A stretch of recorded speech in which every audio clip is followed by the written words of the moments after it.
Assalamualaikum warahmatullahi wabarakatuh. Halo teman-teman semuanya. Perkenalkan, nama saya Salma Majid Alvarosa dari NIM G00240038. Nah, pada kesempatan kali ini, saya akan memaparkan mengenai laporan praktikum anatomi blok 1.2, yang dimana nanti kita akan mempelajari terkait dengan 3 skenario berbeda yang sangat erat kaitannya dengan materi anatomi yang sudah kita pelajari pada blok ini. Nah, jadi langsung saja kita masuk ke dalam skenario yang pertama. Jadi, di skenario pertama ini, diberikan sebuah narasi bahwasanya Daniel adalah seorang siswa SMP yang sempat tertusuk paku saat bermain di lapangan dan hanya membilas dengan air mengalir. Setelah itu, dia mengaku sulit menggerakkan rahangnya dan terasa kaku tak bisa membuka mulutnya. Nah, sehingga di sini itu kan dia tertusuk paku. Karena dia tertusuk paku, maka penderita itu mengalami yang namanya ketegangan otot. Adanya ketegangan otot ini akan menyebabkan gangguan pada salah satu muskulus, ya. Pada beberapa muskulus, salah satunya itu adalah muskulus masticastoris. Nah, muskulus masticastoris ini adalah muskulus yang melekat pada os mandibula, yang fungsinya itu adalah untuk membantu pergerakan dari os mandibula itu sendiri, misalnya untuk mengunyah makan. Sehingga ketika terjadi sebuah permasalahan pada os mandibula, pada muskulus masticastoris ini, maka penderita itu akan mengalami kesulitan untuk membuka mulut dan juga akan merasa kaku pada rahangnya. Nah, untuk memperdalam skenario satu ini, maka kita perlu mengetahui anatomi dari mandibula itu sendiri, dan juga fungsinya. Kemudian kita perlu mengetahui penyusun-penyusun serta inervasi dari muskulus masticastoris itu sendiri. Nah, jadi untuk yang pertama ini kita akan mempelajari mengenai anatomi dari mandibula dan juga fungsinya. Nah, bisa kita lihat ini adalah anatomi dari mandibula dari sisi lateral.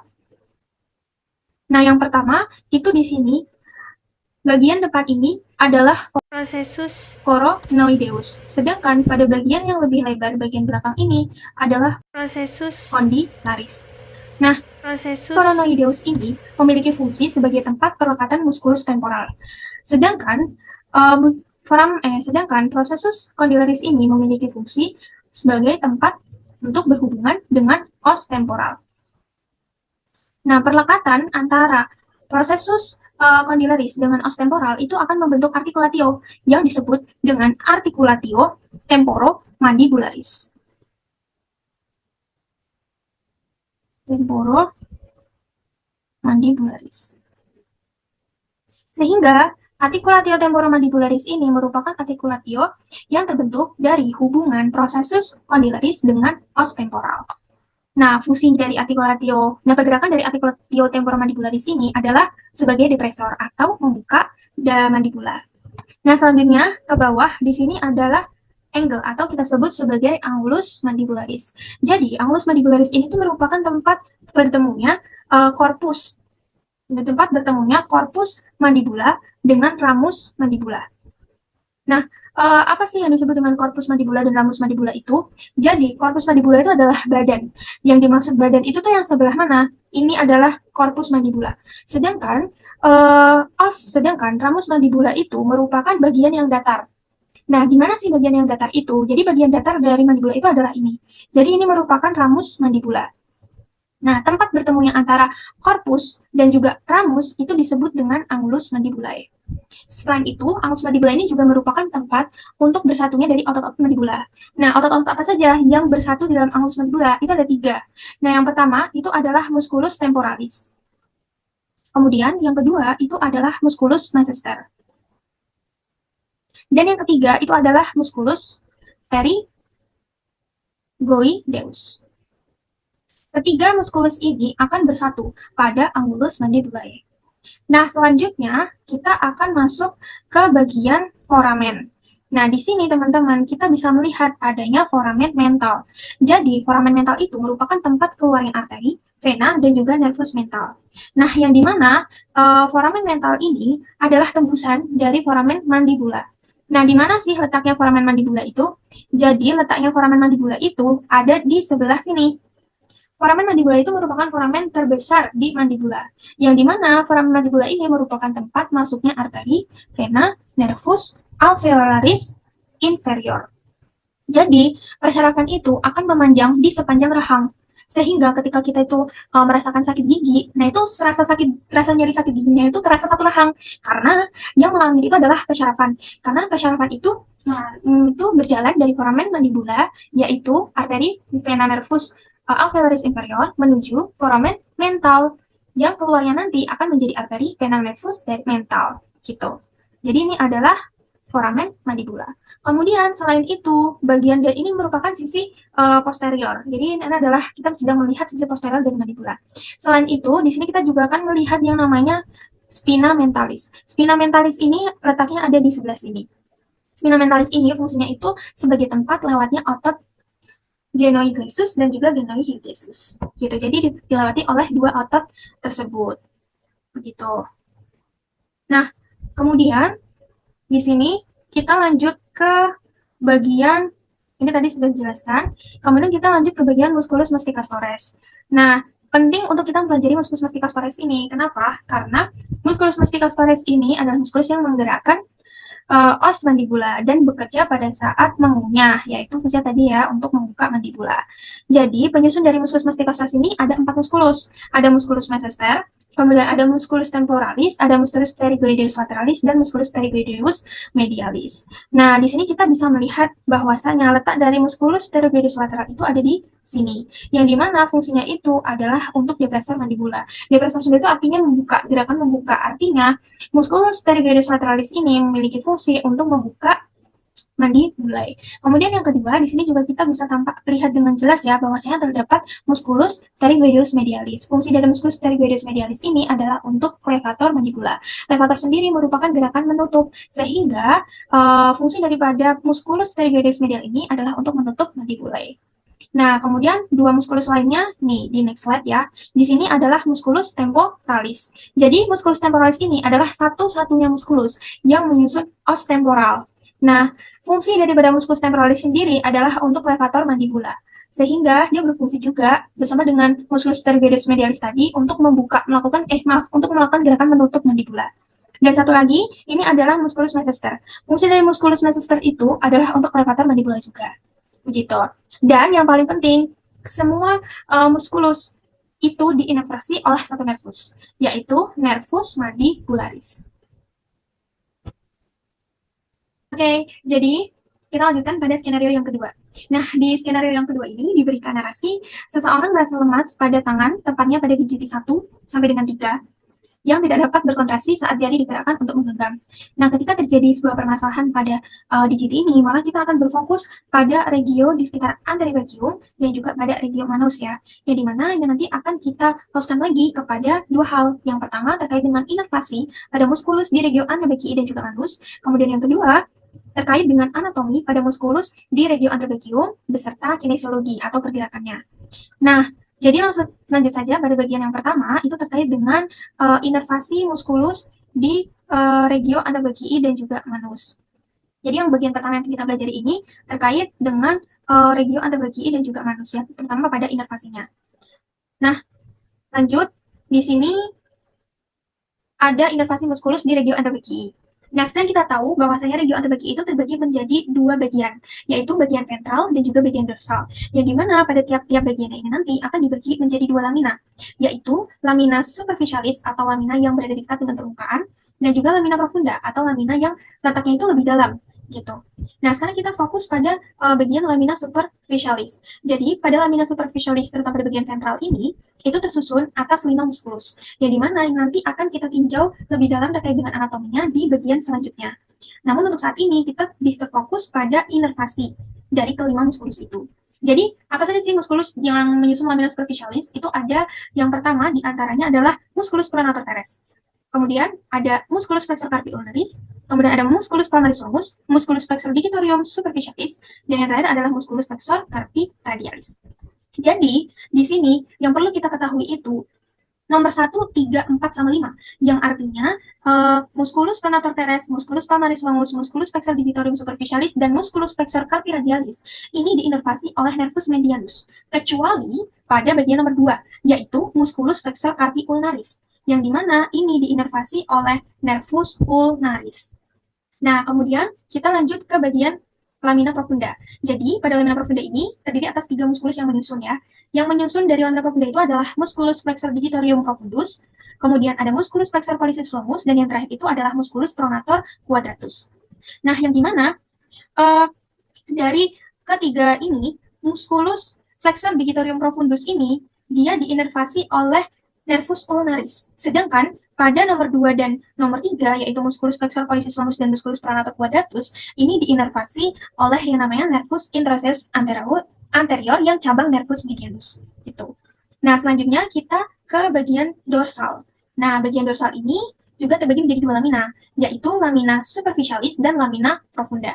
Nah, kita fokus dulu pada lamina superficialis. Jadi, di lamina superficialis ini ada 7 muskulus yang menyusun. Musculus brachioradialis, musculus extensor carpi ulnaris, longus, kemudian musculus extensor carpi ulnaris brevis, kemudian musculus extensor digitorium, kemudian musculus extensor digiti minimi, musculus extensor carpi ulnaris, dan musculus anconeus. Nah, di sini semua muskulus itu diinervasi oleh yang namanya nervus radialis. Begitu juga pada lamina profunda. Di lamina profunda ini ada 5 muskulus yang menyusun. Ada musculus supinator, ada musculus abductor pollicis longus, ada musculus extensor pollicis brevis, ada musculus extensor pollicis longus, dan musculus extensor indicis. Itu semua diinervasi oleh nervus radialis. Jika kita lihat lebih dalam, di sini terdapat perbedaan yang sangat terlihat. Yang dimana pada bagian ventral ini lebih dominan diinervasi oleh 2 muskulus, yaitu diinervasi oleh 2 nervus, yaitu nervus medianus dan juga nervus ulnaris. Sedangkan pada bagian dorsal, ini hampir keseluruhan atau bahkan semua itu diinervasi oleh nervus radialis.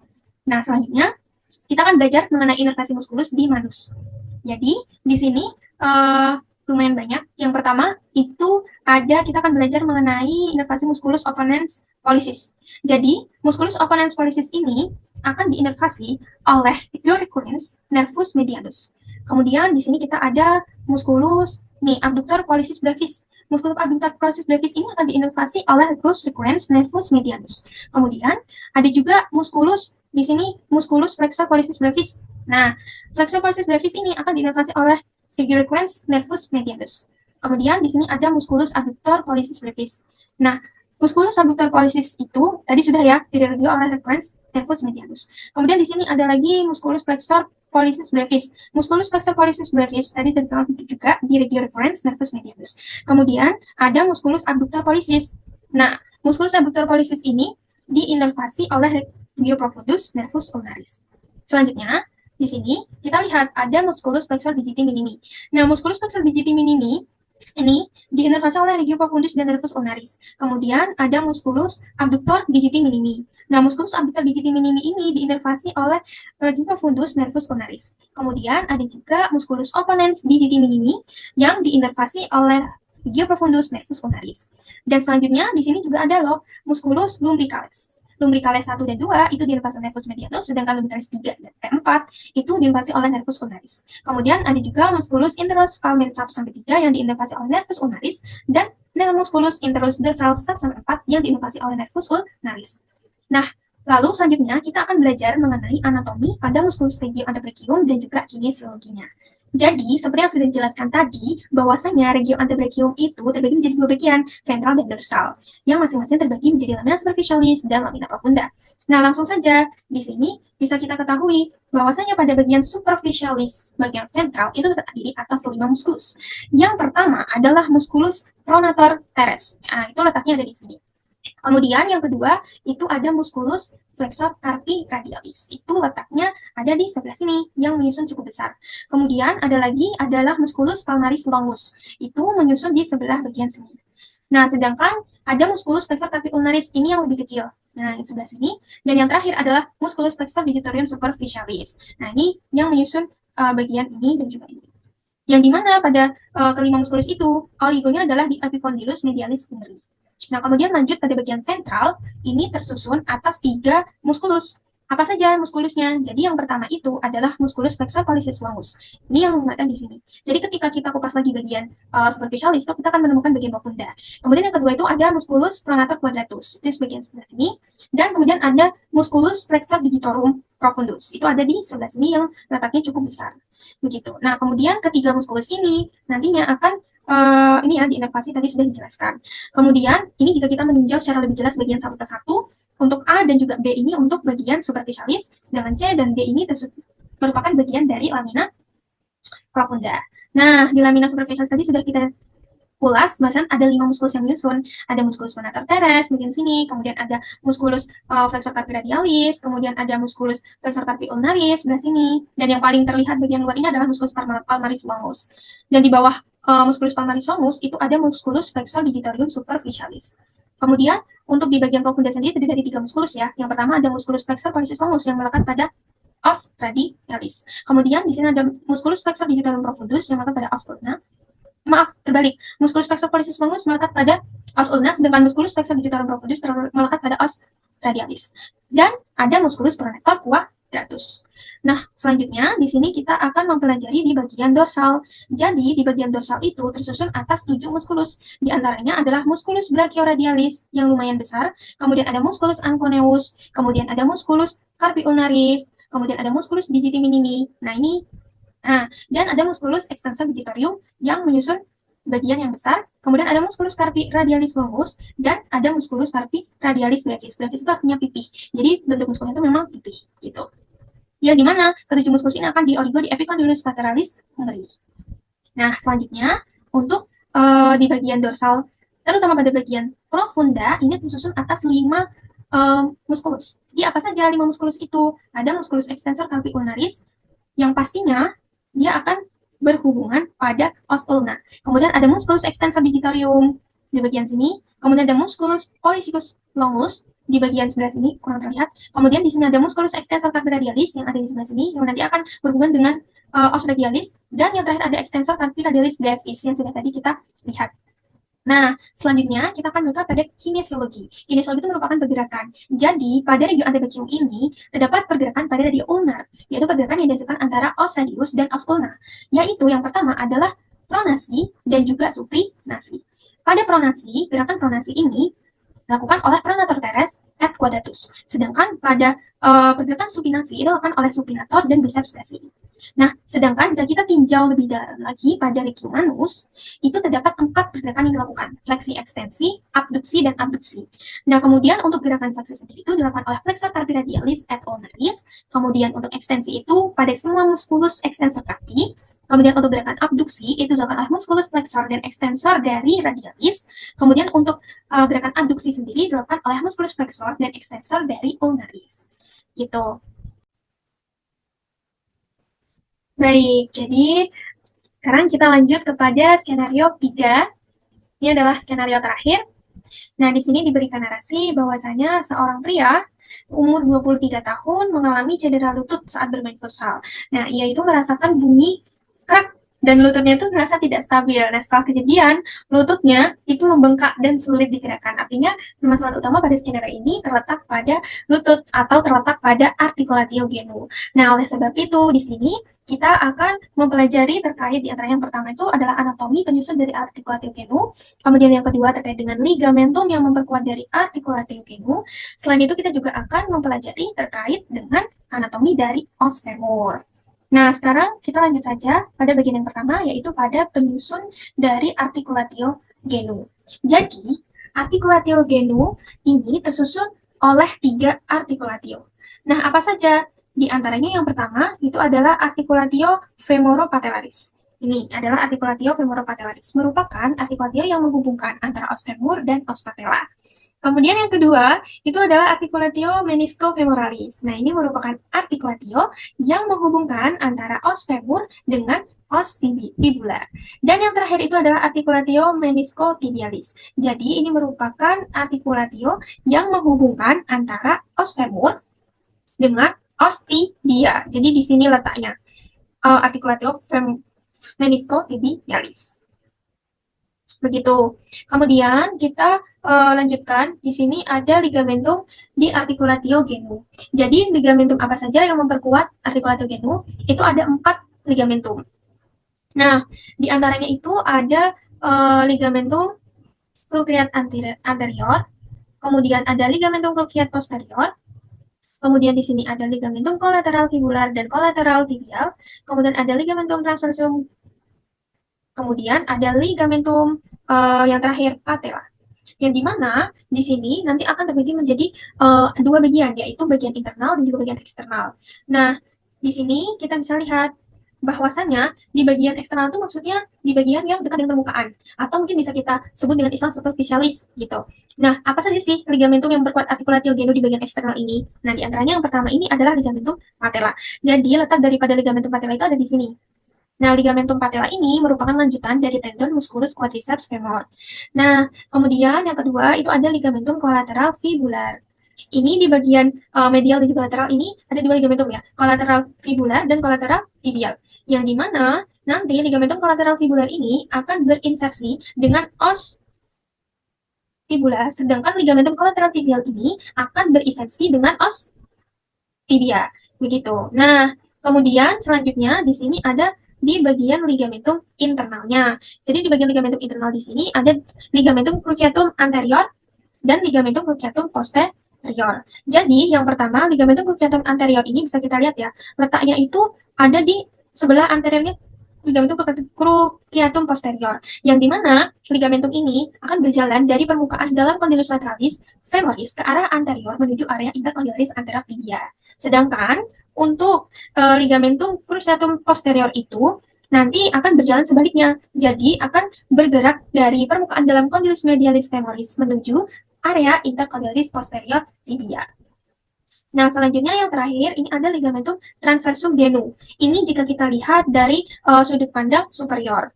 Superior itu seperti ini. Jadi bisa terlihat kalau di sini itu ada ligamentum patellanya. Nah, di sini nih yang tipis ini merupakan ligamentum transversum genu. Begitu. Jadi ada 4 ligamen yang memperkuat. Nah, selanjutnya di sini kita akan membahas mengenai anatomi dari os femur. Nah, jadi os femur ini tuh kalau jika kita lihat ya, ini. Nah, pada tulang pertama, ini merupakan bagian dari sisi anterior dextra os femur. Kemudian dari bagian 2 ini adalah sisi lateral dextra os femur. Dan yang terakhir bagian 3 ini adalah sisi posterior dextra os femur. Nah, cara kita untuk membedakan apakah dia itu merupakan bagian sinistra atau dextra itu dilihat melalui bagian kepala dari os femur, yaitu bagian pada kaput os femur, yang dimana pada bagian ini nanti akan bersendi dengan acetabulum articulatio cocci, sehingga otomatis yang sejajar dengan bagian kaput os femoris ini adalah bagian medial. Nah, sehingga jika kita lihat pada tulang os femur ini, baik 1, 2, maupun 3, ini merupakan bagian dari dextra. Kemudian, kita juga harus bisa menentukan bagian apakah tulang itu merupakan bagian dari anterior atau bagian dari posterior. Nah, ini terlihat dari permukaannya. Jadi, pada sisi anterior dari os femur, itu terlihat permukaannya itu lebih halus daripada sisi posterior dari os femur. Jadi, kalau bisa dilihat di nomor 1 ini kan bagian anterior. Ini itu permukaannya itu tuh terlihatnya lebih halus. Sedangkan pada bagian ya permukaannya tuh lebih halus. Sedangkan pada bagian posterior, pada bagian belakang ini tampak bahwa permukaan posterior ini tuh cenderung kasar karena ada linea-linea gitu. Nah, selanjutnya kita akan belajar ya mengenai anatomi detailnya. Jadi, os femur itu terbagi menjadi 3 bagian. Nah, apa saja 3 bagian itu? Jadi, 3 bagian itu dari epifisis proximal, kemudian ada bagian diafisis, dan yang terakhir adalah epifisis distal. Nah, kita mulai pertama dari epifisis proximal. Jadi, pada epifisis proximal itu yang akan kita pelajari itu adalah bagian nih, head atau yang disebut dengan kepala osa, yang dimana di sini ini merupakan kaput dari osis femur yang sudah dijelaskan tadi bahwasannya akan membentuk artikulat bersendi dengan acetabulum articulatio cocci. Kemudian yang kedua di sini itu ada fovea capitis femoris, yang dimana ini nanti akan membentuk perlekatan dengan ligamentum teres capitis femoris. Nah, kemudian yang ketiga di sini ya, ini adalah bagian kolum. Nah, kolum osis femur ini merupakan leher dari os femur. Kemudian lanjut di sini ada trochanter mayor. Nah, trochanter mayor di sini ini merupakan bagian di sebelah lateralnya os femur ya, yang dimana ini nanti akan dilekati oleh musculus gluteus medius, kemudian musculus gluteus minimus, dan musculus piriformis. Nah, sedangkan pada bagian medial itu terdapat yang namanya trochanter minor. Jadi trochanter minor ini akan dilekati oleh musculus iliopsoas. Gitu. Nah, selanjutnya pada epifisis proximal itu juga terdapat linea intertrochanteria. Nih, jadi linea intertrochanteria itu merupakan garis di depan yang menghubungkan antara trochanter mayor dan trochanter minor. Nah, selanjutnya ada crista intertrochanteria. Jadi crista intertrochanteria itu, ini bisa dilihat ya, merupakan sisi bagian posterior. Jadi ini merupakan bagian anterior, yang ini adalah bagian posterior. Dan crista intertrochanteria itu terdapat di bagian posterior, yang merupakan peninggian kasar dan nanti yang menghubungkan antara trochanter mayor dan trochanter minor. Kemudian ada tuberculum quadratum yang merupakan penunjukan halus dilekati oleh musculus gemellus inferior.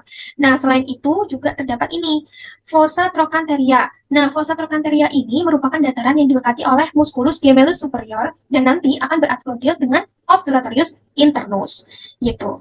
Nah, lalu kita akan beranjak ke bagian diafisis. Nah, di bagian diafisis ini bisa kita lihat bahwasanya di sini itu terdapat linea aspera. Nah, jadi linea aspera ini terdiri dari labium lateral dan juga labium medial, musculus adductor dan musculus femoris caput brevis gitu. Nah, kemudian di sini juga terdapat tuberositas glutea, yang dimana ini letaknya di sini, ini merupakan bagian yang dilekati oleh musculus gluteus maximus. Nih, bagian sini. Kemudian, di sini ada juga linea pectinea. Jadi, linea pectinea itu merupakan garis yang akan dilekati oleh musculus pectineus. Nih, akan dilekati oleh musculus pectineus. Selanjutnya, di sini ada fascias femoral, itu merupakan cekungan pada posterior os femur yang akan menjadi dasar dari poplitea. Nah, lanjut, sekarang kita bakal bahas di bagian epifisis distal. Di bagian epifisis distalnya ada beberapa bagian.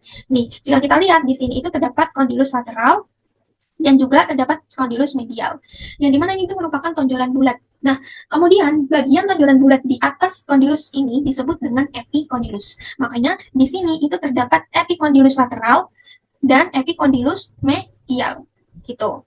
Yang dimana condylus medial lateral yang dihubungkan dengan meniscus medialis et lateralis ini nanti akan membentuk articulatio menisco-femoralis. Nah, kemudian di sini kita akan melihat yang namanya struktur fossa, yaitu fossa intercondylaris. Nah, fossa intercondylaris ini merupakan dataran berbentuk cekungan di antara condylus lateral dan juga medial yang membentuk area proksimal, nanti akan dibatasi oleh linea intercondylaris. Nah, selanjutnya di sini ada bagian fascias patellaris, fascis femur. Itu di bagian sini. Nah, ini merupakan bagian yang nantinya akan berseni dengan fascias articularis patella membentuk articulatio femoropatellaris. Nih. Nah, jadi itu tadi sudah dibahas mulai dari epifisis proksimal, kemudian diafisis dan epifisis distal. Itu merupakan anatomi dari os femur. Sekian dari saya, kurang lebihnya dari paparan praktikum anatomi blok 1.2 ini. Kurang lebihnya saya mohon maaf. Wassalamualaikum warahmatullahi